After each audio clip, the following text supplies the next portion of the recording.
போனதுன்ட்டு இந்த பாவியா இருந்த எங்களை தானே பண்ணாரு என் ஆண்டவராகிய இயேசு கிறிஸ்து முழுவதுமாய் பரிசுத்தப்படுத்தி அவருடைய ஊழியத்துக்கு தெரிந்து கொண்டார்.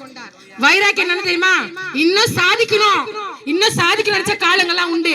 லா படிக்கணும், என்னுடைய எதிர்காலமே வக்கீலுக்கு படிக்கணும் தான். ஆனா கர்த்தருடைய கிருபை நிமித்தமாக அப்ப படிக்க முடியல, இப்ப 2 டிகிரி படிக்க முடியாது கர்த்தர் கிருபை செய்திருக்கிறார். அது மட்டும் இல்ல, அநேக யூடியூப்ல சேனல்லயும் சரி எல்லாத்துலயுமே படிங்கன்னா மல்லிகா ஜெபக்கனி சாட்சி பெருசு. ஆனாலும் கர்த்தர் எங்களை தொட்டாரு, ஏசப்பா எங்களை தொட்டாரு. ஏசப்பா தெரியாத இருந்த உலகத்தை நாங்க இருந்தோம், ஏசப்பா எங்களை தொட்டாரு. முழுமையா நாங்க ஏத்துக்கிட்டோம் ஏசப்பாவை, என் குடும்பம் ஏத்துக்குச்சு.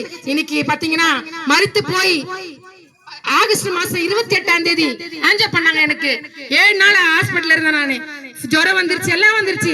இந்த கையை தூக்க கூட முடியாம இருந்தேன், நெஞ்சு வலியோட 1 வருஷமா வலியை தாங்கிட்டு போயிட்டு அதுக்கப்புறமா ஆஞ்சப் பண்ணாங்க.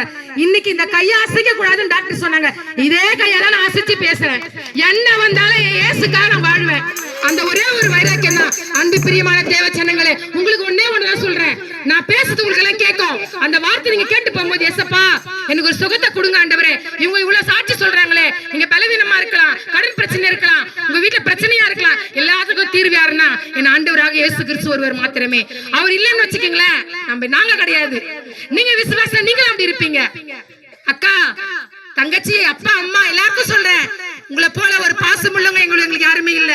நீங்க பாருங்க, நாங்க பேசுறத கூட சென்னையில வந்து எத்தனை பேர் அசெப்ட் பண்ணிட்டு போயிடுவாங்க. நாங்க பேசுறத கூட இன்னும் கேக்குறீங்களே, உங்களுக்கு ரொம்ப தாழ்மையான சோத்திரம் நான் ஏறெடுக்கிறேன்.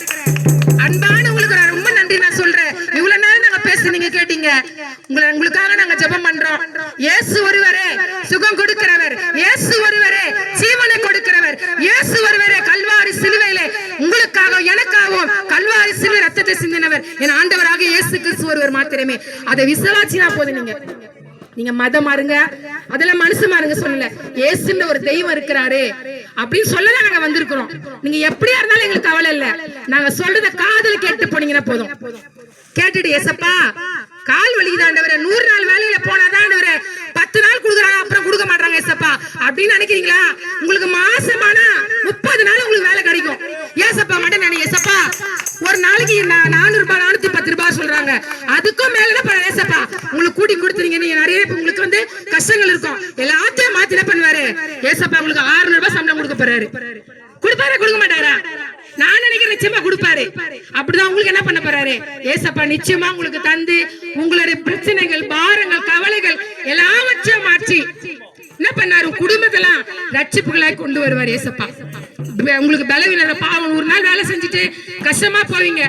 என்னாண்டவரே போட்டோ பிடிச்சா எனக்கு போட்டோ வருமா என்னான்னு தெரியல, காசு வரமா என்னன்னு தெரியல, வீட்டுக்கு போங்க பேங்க்ல வந்து விழுந்துரும். நாளைக்கு தீபாவளி என்ன பண்ணல, நீங்க சந்தோஷமா கொண்டாடுவீங்க. கொண்டாட மாட்டீங்களா? அல்லேலூயா. எத்தனை பேருக்கு இது புரிஞ்சுதா? Okay okay. அந்த மாதிரி தெய்வத்தை என்ன பண்ணாங்க இங்க உங்களுக்கு சொல்ல வந்திருக்கிறோம்.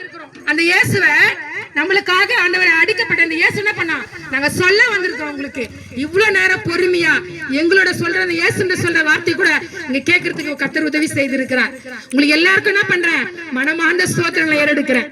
கர்த்தர் தாமே யாவரையும் ஆசீர்வதிப்பாராக. ஆமென்.